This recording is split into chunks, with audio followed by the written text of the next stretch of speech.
By now, you should know, as they say, from heaven to earth, that it's my pleasure joining you again. I want to look at another aspect of happiness. Many times we read, we hear about different theories, views, perspective about happiness. And what prompted me to do this one is to is was because I saw something in social media recently where the thought was expressed, don't let anybody have the key to your happiness in their back pocket. Now I thought about that and I said interesting reading. And then I had a thought some days after. Now imagine this quickly.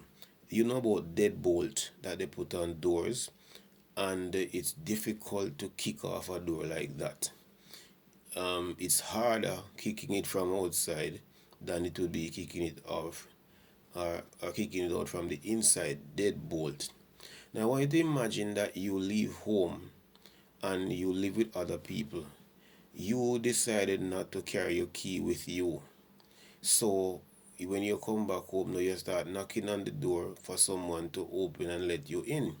You get very annoyed, vexed, frustrated, cross because they take long to open the door. They can't hear you when you're knocking or calling. And compounding that is some dogs nearby that are barking. So John, you're very knocking and you're calling. And when you do get inside, you start say, look how long me a call. No, I saw no deaf.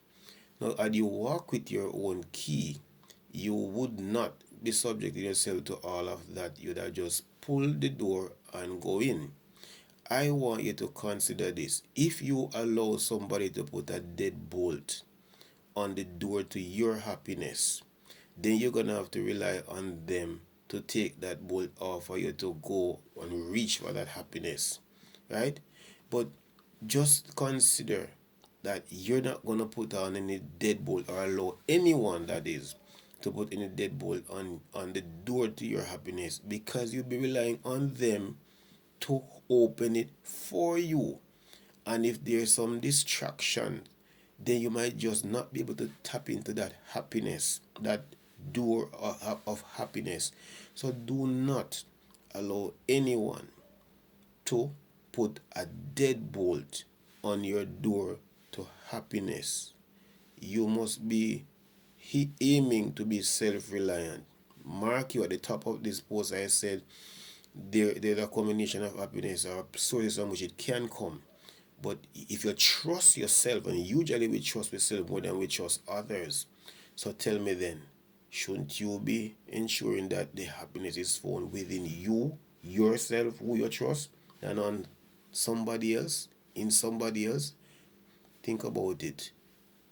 Let no one put a deadbolt on the door to your happiness. I'm out.